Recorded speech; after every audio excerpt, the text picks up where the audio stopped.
সালাম দিন, ধানের শীষে ভোট দিন, ধানের শীষে ভোট দিন, সালাম দিন। ফরিদপুর ১ আসনের মনোনয়নপ্রাপ্ত হয়ে জননেতা খন্দকার নাসিরুল ইসলাম ভাইকে মধুখালী উপজেলা বিএনপির কেন্দ্রীয় পার্টি অফিসে এসে নেতাকর্মীদের সাথে নিয়ে শুভেচ্ছা বিনিময় করলেন।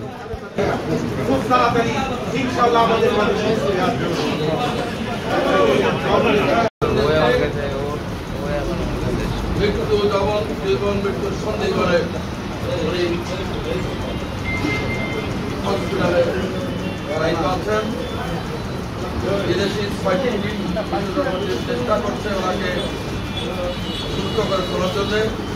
দেশবাসী, এদেশের কোটি কোটি মানুষ হতে পারতাম যদি আমাদের প্রিয় পাতা আমাদের থেকে আমাদের এই নমিনেশনের সংবাদ আজকে নমিনেশন ঘোষণা হয়েছে। সময়ের আবর্তে আমাদেরকে নির্বাচনের জন্য প্রস্তুতি দিতে হবে। আপনারা জানেন দীর্ঘ ১৭ বছর আমরা এখানে আন্দোলন সংগ্রাম করে বহু শত শত নেতা কর্মী নির্যাতিত হয়েছেন। তাদেরকে নিয়ে আমরা নির্বাচনে নমিনেশন পাবো এটা আশা করার স্বাভাবিক।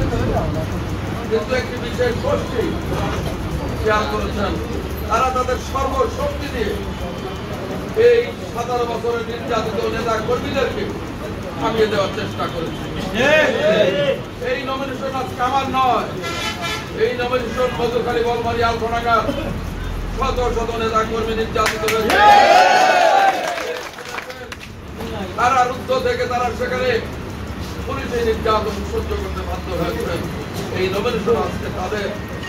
আমি আমার কিছু বন্ধুদের উদ্দেশ্যে বলতে চাই, যারা আমার নমিনেশনের জন্য মারাত্মকভাবে বিরোধিতা করেছিলেন, অনেক শক্তি ক্ষয় করেছেন, আজকের এই দিনে আমি তাদেরকে অনুরোধ করতে চাই, আপনারা আমাকে টাকাতে চেয়েছিলেন, কিন্তু আমাদের দলের সম্মানিত ভারপ্রাপ্ত চেয়ারম্যান সাহেব এবং স্ট্যান্ডিং কমিটির সকল সম্মানিত সদস্যবৃন্দ মিলে আমাকে সিলেকশন করেছেন।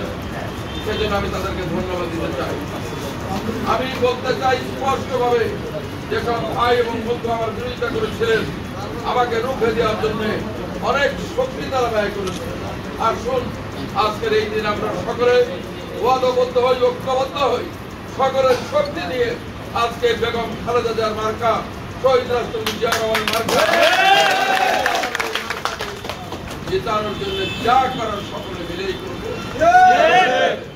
এই নির্বাচনে যদি আল্লাহ রহমত করে, ধানের শীষ জয়লাভ করে, সেই বিজয় কিন্তু খন্দকার নাসিরুল ইসলামের হবে না, বিজয় হবে মধুখালী, বলমারী, আলফাডাঙ্গার সকল নির্যাতিত বিএনপি নেতা। আহ্বান জানাবো, আসুন আর কোন ভেদাভেদ নেই। আজকে শুধু বিএনপি নয়, বিএনপি বাদেও অন্যান্য যে সকল রাজনৈতিক দল আছে তাদেরকে আমি অনুরোধ করতে চাই, বিশেষ করে হাসিনার পলায়নপর যে দল, সেই দলের সকলেই কিন্তু খারাপ ছিলেন না। অনেকে আওয়ামী লীগে থাকতে বাধ্য হয়েছিলেন। মুষ্টিমেয় কিছু লোক লুটপাট করেছে, সন্ত্রাস করেছে, নৈরাজ্য করেছে। তাদেরকে বাদ দিয়ে সকল আওয়ামী লীগ খোলা, এখানে সবাই মিলে আমরা একটা সুন্দর এলাকা গড়ে তুলতে চাই। আমরা বৈষম্যহীন ভাবে, বৈষম্য মুক্ত ভাবে এই বলমারী, মধুখালী, আলফাডাঙ্গার উন্নয়ন করতে চাই। আমার বিশ্বাস ইনশাআল্লাহ আগামী নির্বাচনে বিএনপি